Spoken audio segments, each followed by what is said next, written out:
नमस्कार, मैं Vikram बनेटा। Criminal justice में आज मैं लेके आया हूँ क्राइम की एक ऐसी सच्ची घटना जो आपने सिर्फ फिल्मों में देखी होगी अभी तक। हम जिक्र कर रहे हैं 2003 में रोहतक कोर्ट परिसर के बीच हुई फायरिंग का।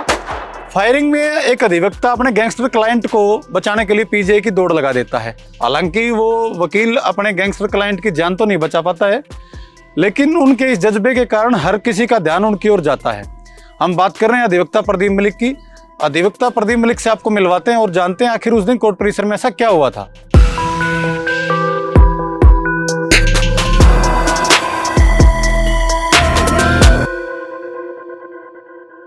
अनूप गैंग की और कृष्ण गैंग की काफी लंबी पुरानी चलती आ रही थी।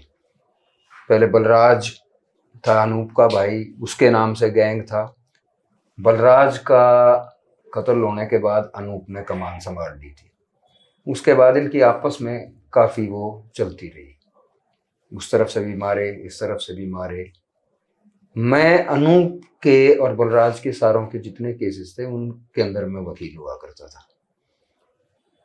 तो उस दिन मेरे को पहले फोन आया था कि सर आज जो है अनूप के ऊपर वारदात हो सकती है, तो आप उसको किसी तरीके से दिल्ली भिजवा देना।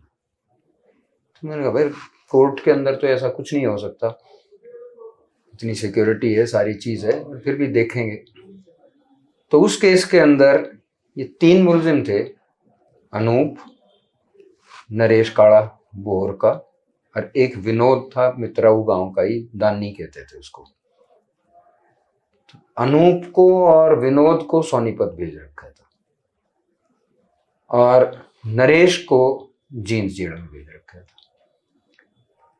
तो उस दिन सुबेरे जब मेरे को पता चला कि अनूप को वो गार्ड लेके आई है जो जुवेनाइल के बच्चों को लेके आती है, तो मेरे कोई थोड़े कान खड़े हुए। मैं कहा ये चक्कर क्या है, क्योंकि उसकी सिक्योरिटी के लिए स्पेशल डीएसपी की गार्ड लगती थी। यहाँ एसएचओ सिविल लाइन हाजिर रहता था, 20-25 आदमियों की गार्ड होती थी।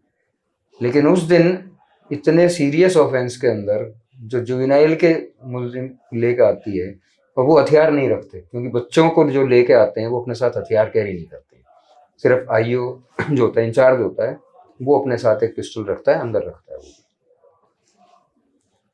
तो मैंने उससे पूछा, मैं कहा रामकृष्ण, मैं कहा क्या चक्कर है? मैं कहा कैसे? बोला जी हम तो इन बच्चों को लेने गए हुए थे, वहां पे मैसेज आया कि अनूप को और विनोद को और ले आओ। तो मैं खड़ा उनसे बात कर रहा था, जस्ट अपने विनोद जैन जी एडिशनल सेशन जज थे, उनकी कोर्ट में केस था।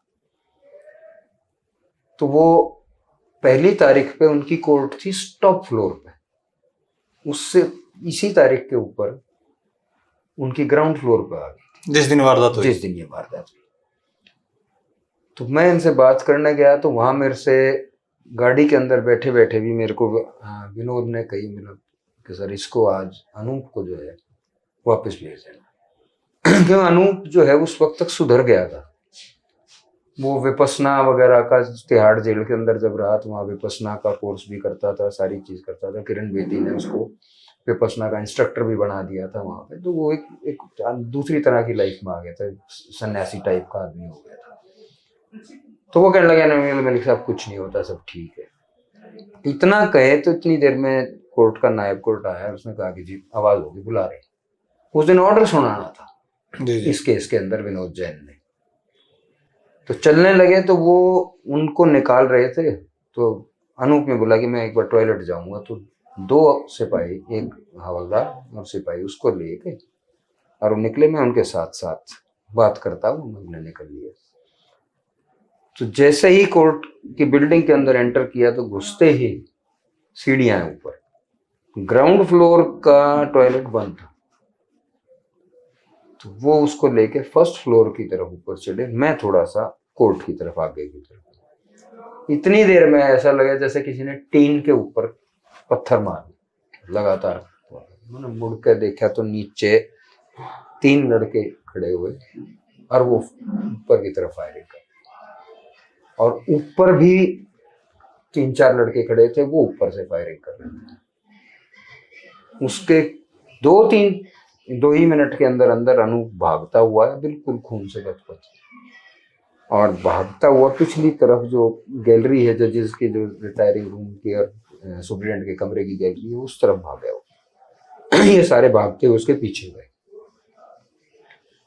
वो सुप्रीडेंट के कमरे के अंदर घुस गए। वहां भी उसको 2-3 गोलियां मारी। इतनी देर में उधर सेशन जज का गनमैन खड़ा हुआ था, उसने देखा गोलियां चल रही हैं तो उसने वहां से फायर कर दिया।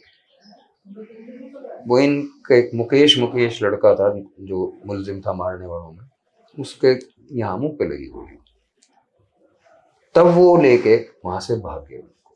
भागते हुए भी दीवार कूद के गए, कुछ दीवार के ऊपर भी उसके एक को रामकरण ने पकड़ा जो इंचार्ज था, उसको वहीं गोली मारी, बाकी वहां से निकल गए। तो उस वक्त वहां पे कोई भी नहीं था। मेरे एक नरेश के पिताजी देवान सिंह, जो नरेश काला बोरिया था, उसके पिताजी थे, वो वहां बैठे हुए थे, और कहीं कोई नहीं था, सब कुछ चले गए। इतनी देर में देखे हमने वहां पे जो पेड़ा था, वहां पे जो हवलदार था जो लेके जा रहा था, वो गिरा हुआ था वहां, उसको भी गोली लगी उसकी गोली लगी, उसकी भी डेथ हो गई थी बाद में, उसकी रीढ़ की हड्डी में गोली लगी थी।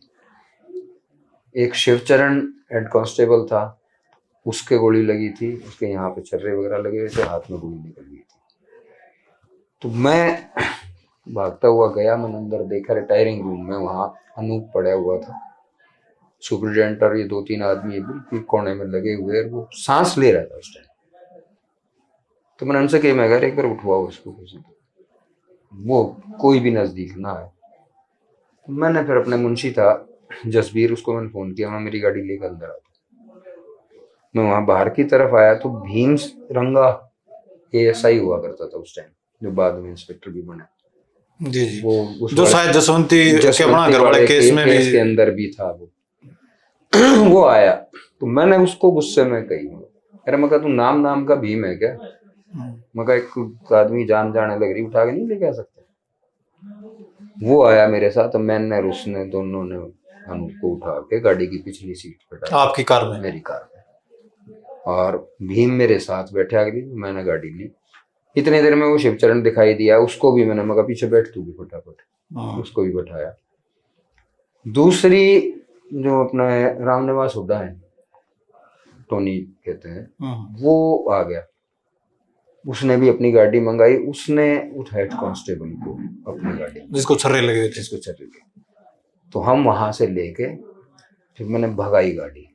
तो वो कहते हैं ना किस्मत खराब थी, उस दिन आगे फाटक बंद था, तब ये तो एलिवेटेड रोड नहीं था, तो मैंने उल्टी साइड से भी निकाली। तो भीम था साथ में, उसने रिवॉल्वर निकाल रखी थी, खिड़की से बाहर निकला हुआ था, इसलिए हट भी गए लोग, लेकिन फिर भी भीड़ में से निकलते निकलते जब हम वहाँ मेडिकल बोर्ड पे पहुंचे तो वहां मेरे को शिवचरण ने बताया, बोला जी तो सांस टूट गई, अनूप एक्सपायर हो गया।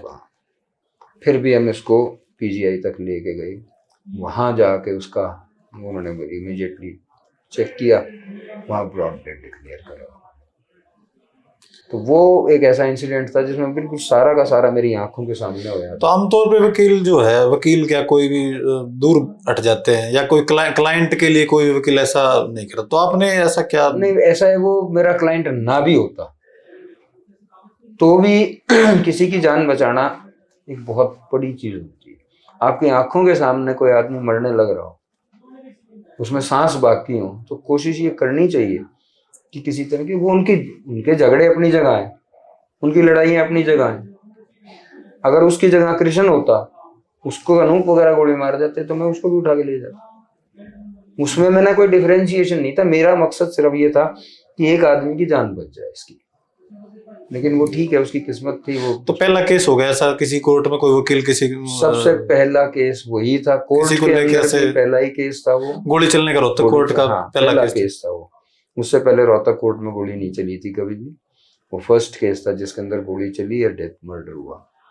और ऐसा भी पहला ही केस था जिसमें कोई वकील उसको उठा के लेके गया। बाद में मेरे को गवाह भी साइट किया उन्होंने।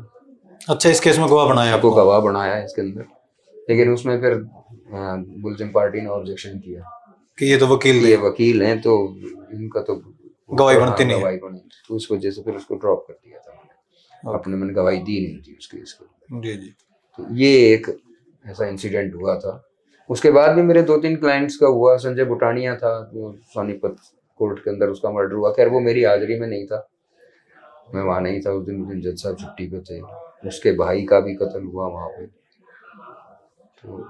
तो ये चलती रहती है चीज इस उसमें अंदर ये हादसा हुआ।